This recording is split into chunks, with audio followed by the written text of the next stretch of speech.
चलो बच्चों, आज हम लोग जैसे कि प्रीवियस लेक्चर में हम लोग देखे कि रदरफोर्ड का एटॉमिक मॉडल होता है, और उस रदरफोर्ड के एटॉमिक मॉडल के देखने के बाद हम लोग आज पढ़ लिए थे कि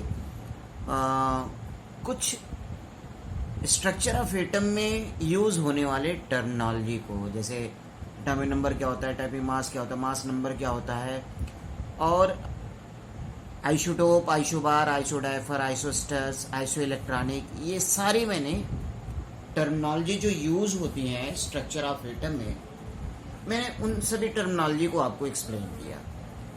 आज हम लोग देखेंगे developments leading to the Bohr's model of atom, यानी बोर्स एटॉमिक मॉडल को सपोर्ट करने के लिए यानी Bohr's atomic models Rutherford atomic model को फेल कर रहा है, यानी कि रदरफोर्ड एटॉमिक मॉडल जो फेल हुआ, तो उसके फेल होने के बाद उसमें जो क्वेश्चन अराइज हुए, उसके उस एटॉमिक मॉडल में जो क्वेश्चन अराइज हुआ, उस क्वेश्चंस का अप्रोक्सीमेट आप ये कह सकते हैं कि आंसर जो दिए वो बोर्स एटॉमिक मॉडल ने दिया। तो बोर्स एटॉमिक मॉडल कैसे आया, इसका लीडिंग कैसे हुई, तो हमें यही चीज आप यहां पर जानना है।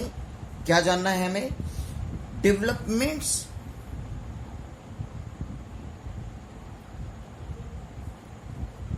Developments leading to the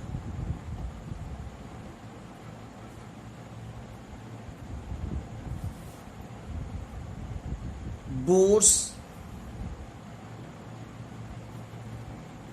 model of atom.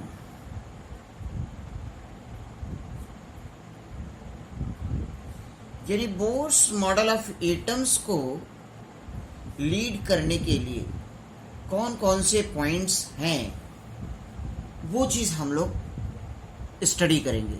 यानी डेवलपमेंट्स, क्या क्या डेवलपमेंट हुआ जो बोर्स एटॉमिक मॉडल के फेवर में रहा, वो चीज आप जानिए। यानी आप ये कह सकते हैं कि जब रदरफोर्ड का एटॉमिक मॉडल फेल हो गया, तो बहुत सारे साइंटिस्टों ने अपनी वर्किंग स्टार्ट की, जो उनके उस मॉडल के ऊपर जो क्वेश्चन राइज हुए थे उसको सॉर्ट आउट करने के लिए जिसमें एक साइंटिस्ट रहे जो मेन साइंटिस्ट थे, जिन्होंने बहुत अच्छा यानी वर्किंग किया, वो थे नील्स बोर। कौन थे? Niels Bohr. बोर्स जो मैंने शॉर्ट फॉर्म यहां लिखा, उनका पूरा नाम नील्स बोर था। तो नील्स बोर ने, यानी कि उन्होंने जो क्वेश्चन राइज हुआ था उसका बहुत ही अच्छा आंसर उन्होंने पुट किया, और इनके इस डेवलपमेंट के लिए, यानी कि बोर्स एटॉमिक मॉडल के फेवर में जो वर्किंग हुई, उसमें दो डेवलपमेंट्स जो थे वो इनके मॉडल को फेवर करते थे। और वो डेवलपमेंट्स कौन कौन थे? एक था dual character of the electromagnetic radiation, और दूसरा था क्वांटाइजेशन ऑफ एनर्जी। तो चलिए इसमें हम लोग थोड़ा सा राइट कर लेते हैं कि Niels Bohr was successful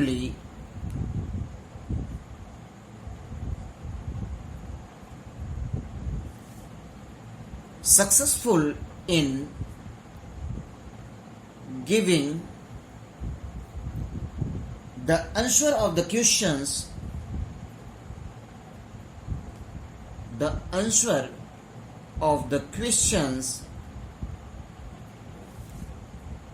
which were put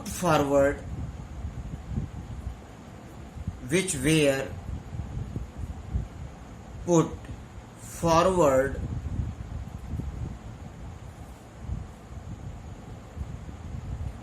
by the Rutherford model of atom, यानी आपने ये बताया कि नील्स बोर ने सक्सेसफुल आंसर दिया, नील्स बोर सक्सेस रहे रदरफोर्ड के अगेंस्ट जो क्वेश्चंस था उसके आंसर को देने में। अब यहीं पर आप जानेंगे two developments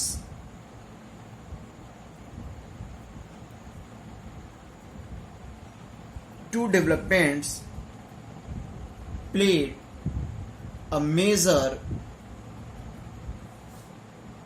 role in the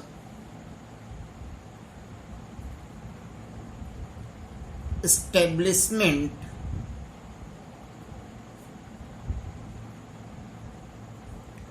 of Bohr's model of atoms। वो दो डेवलपमेंट्स क्या रहे, वो दो डेवलपमेंट्स थे क्या, ये आप जानोगे यहां पर। सबसे पहला जो था वो क्या था, dual character of the electromagnetic, dual character of the electromagnetic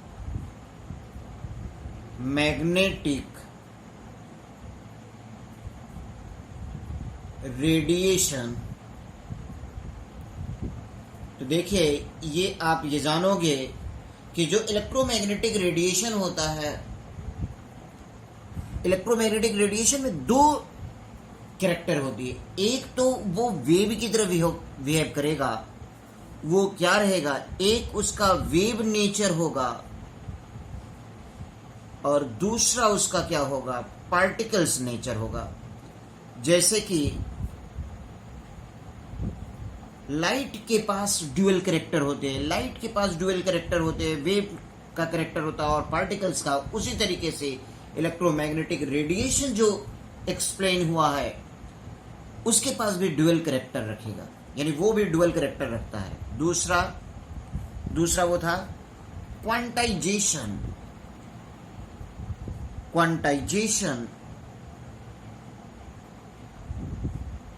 of energy. Quantization of energy यानी आप ये कह सकते हैं कि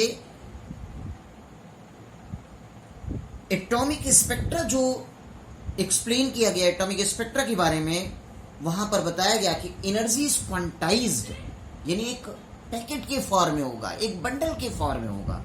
इसको हम क्वांटाइजेशन ऑफ एनर्जी बोलते हैं। क्या बोलते हैं, क्वांटाइजेशन ऑफ एनर्जी। यानी आप ये कह सकते हैं कि जो एटॉमिक स्पेक्ट्रा यहां पर एक्सप्लेन किया गया, उस एटॉमिक स्पेक्ट्रा के थ्रू ये बताया गया कि एनर्जी इज क्वांटाइज्ड। एनर्जी क्या है, क्वांटाइज्ड है। कहां पर, एटम्स के अंदर। ये ध्यान दीजिए। तो हम यहां पर जानेंगे ड्यूअल कैरेक्टर। पहले आप हेडिंग बनाते हैं, ड्यूअल कैरेक्टर ऑफ इलेक्ट्रोमैग्नेटिक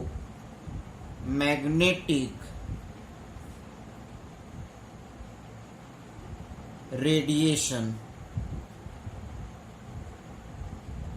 ये हमें जानना पड़ेगा। Dual character of electromagnetic radiation. तो इलेक्ट्रोमैग्नेटिक रेडिएशन के ड्यूअल कैरेक्टर के बारे में जानना होगा। तो इस कैरेक्टर को जानने से पहले हम सबसे पहले जानेंगे कि what is the electromagnetic radiation, यानी इलेक्ट्रोमैग्नेटिक रेडिएशन है क्या। पहले तो हम ये तो जाने कि what is electromagnetic radiation. Clear. तो सबसे पहले हम लोग इसको एक्सप्लेन कर लेंगे, देन उसके बाद हम आपको ये बताएंगे कि वो डुअल कैरेक्टर उसका एक वेव नेचर होगा, एक पार्टिकल्स नेचर होगा। तो सबसे पहले हम लोग यहां पर इलेक्ट्रोमैग्नेटिक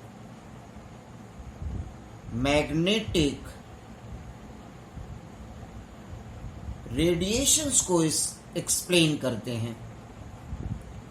ये इलेक्ट्रोमैग्नेटिक रेडिएशन होता क्या है, इसके बारे में हम लोग, ठीक है, इसके बारे में हम लोग जानेंगे। ठीक है, ये ध्यान दीजिए।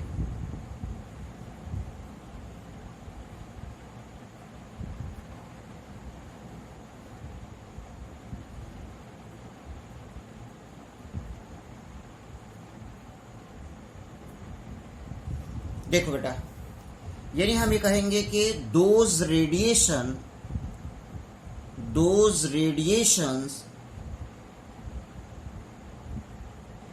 which are associated with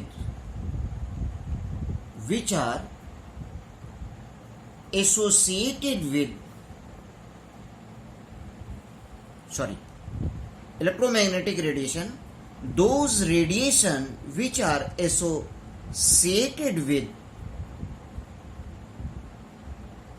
both electric and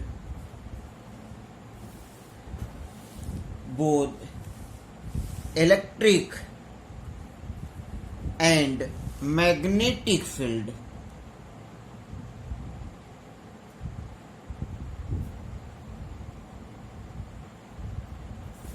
यानी वो रेडिएशन जो एसोसिएट करता हो इलेक्ट्रिक और मैग्नेटिक फील्ड को, आर कॉल्ड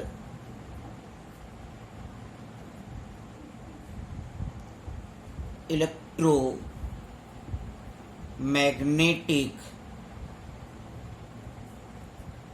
रेडिएशंस। क्या मैंने आपको बताया कि वो रेडिएशन जो एसोसिएट करता हो दोनों से, electric as well as magnetic field में, electric as well as magnetic field, ये दोनों से एसोसिएट करने वाला जो रेडिएशन होगा वो क्या होगा? Electromagnetic radiation. एक और भी बात बता दी आपको, इलेक्ट्रिक और मैग्नेटिक रेडिएशन का जो प्रोपगेशन होता है वो एक दूसरे के परपेंडिकुलर होता है। अगर इलेक्ट्रिक रेडिएशन हॉरिजॉन्टली अगर होगा तो उसके परपेंडिकुलरली क्या होगा?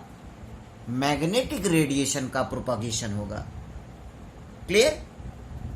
ये ध्यान दीजिएगा, इसके बारे में भी आप जानते रहिए कि इलेक्ट्रोमैग्नेटिक रेडिएशन जो होता है, इसको इलेक्ट्रोमैग्नेटिक रेडिएशन के बारे में सबसे पहले मैक्सवेल ने एक्सप्लेन किया। किसने एक्सप्लेन किया?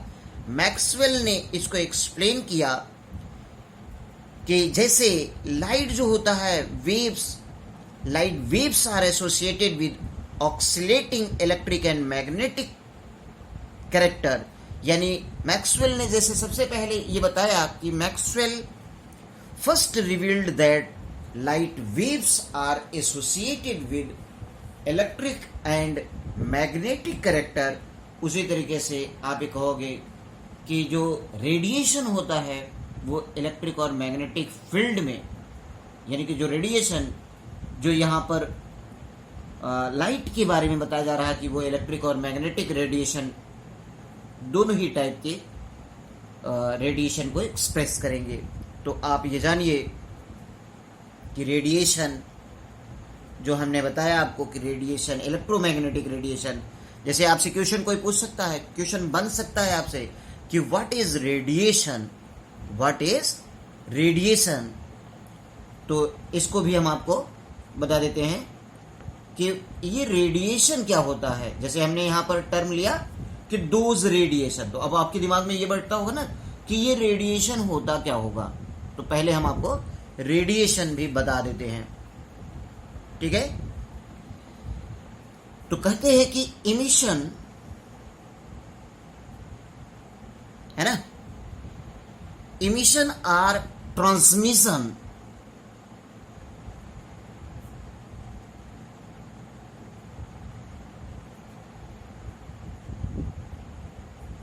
emission or transmission of energy through space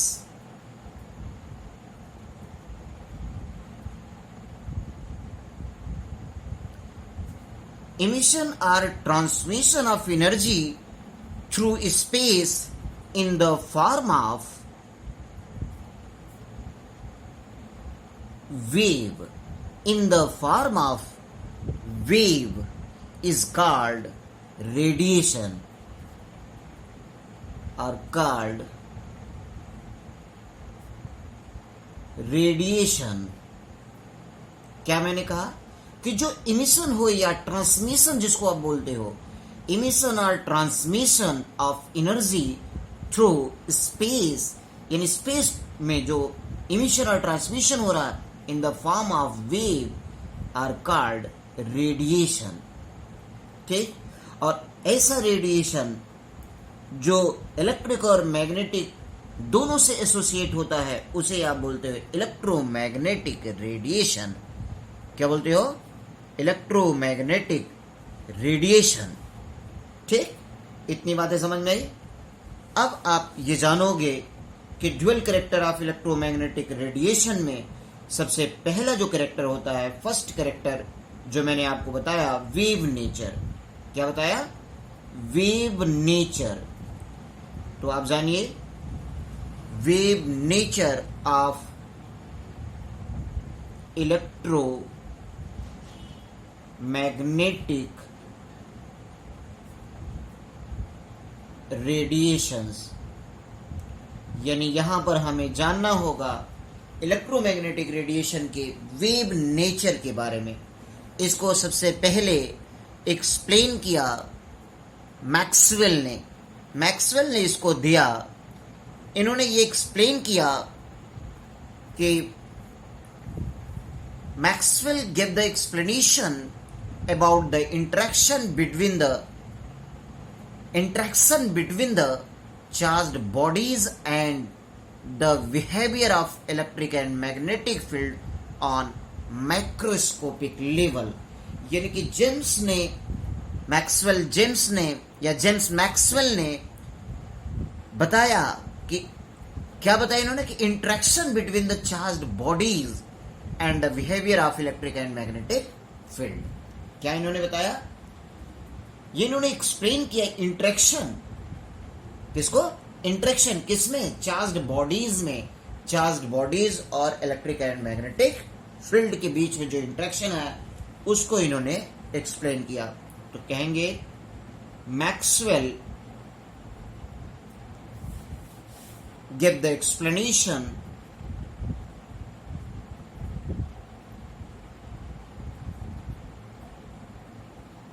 the explanation about the interaction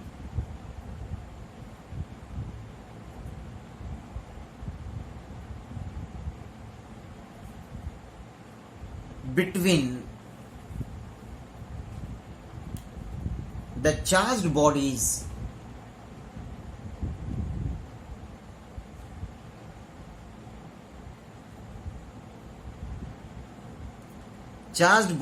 and the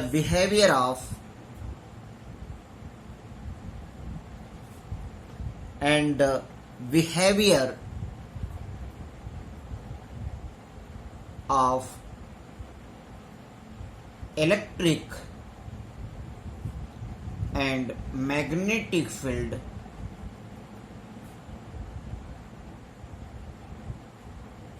electric और मैग्नेटिक फील्ड में चार्ज्ड बॉडीज का जो इंटरेक्शन होता है उसके बारे में मैक्सवेल ने सबसे पहले एक्सप्लेन किया। ठीक है, कि कोई चार्ज्ड बॉडी, तो यहां चार्ज बॉडीज कौन होगा? इलेक्ट्रॉन होगा। कौन होगा? इलेक्ट्रॉन होगा। ठीक है, अब इसमें आप जानोगे थोड़ा सा और भी, light and other form of radiant and other form of radiant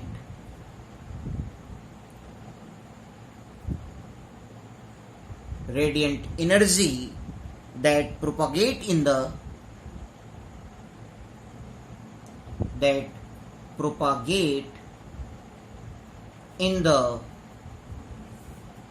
form of wave, light and other form of radiant energy that propagate in the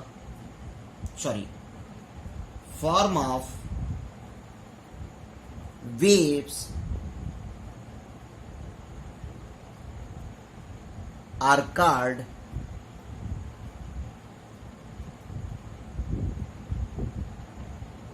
electromagnetic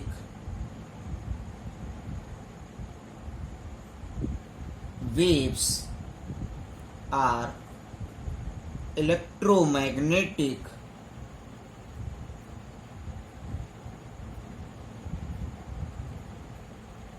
radiations. क्या बताया गया कि लाइट की तरह के दूसरे जो रेडिएंट एनर्जी होंगे यानी इमिशन और ट्रांसमिशन जो भी हो, जो प्रोपागेट होंगे in the form of waves, जो वेव के फॉर्म में प्रोपागेट होंगे, उन्हें ही हम क्या बोल देंगे? Electromagnetic waves or electromagnetic radiation. बात समझ में आ रही? तो अब इस इलेक्ट्रोमैग्नेटिक रेडिएशन के बारे में मैक्सवेल ने ये एक्सप्लेन किया कि लाइट या अदर टाइप के जो भी रेडिएंट एनर्जी होते हैं, जो प्रोपागेट होते हैं इन द फॉर्म ऑफ वेव, जो वेव के फॉर्म में प्रोपागेट होते हैं, उन्हें हम इलेक्ट्रोमैग्नेटिक वेव्स और इलेक्ट्रोमैग्नेटिक रेडिएशन बोलते हैं। इलेक्ट्रोमैग्नेटिक वेव या इलेक्ट्रोमैग्नेटिक रेडिएशन। अब इसके बारे में कुछ कैरेक्टरिस्टिक फीचर्स है, उसको हमें जानना होगा। ठीक है? The characteristics of electromagnetic radiation. Characteristics of electromagnetic radiation. Characteristics of electromagnetic radiations, इसके बारे में हमें कुछ कैरेक्टरिस्टिक्स इलेक्ट्रोमैग्नेटिक रेडिएशन का जानना होगा। सबसे पहला कैरेक्टरिस्टिक क्या कहता है? कहता है electromagnetic radiations have both magnetic as well as electric field components. यानी कहा गया कि इलेक्ट्रोमैग्नेटिक रेडिएशन के पास मैग्नेटिक और इलेक्ट्रिक दोनों कंपोनेंट, मैग्नेटिक फील्ड और इलेक्ट्रिक फील्ड दोनों कंपोनेंट्स होते हैं, which oscillate in the phase perpendicular to each other. मैंने आपको बताया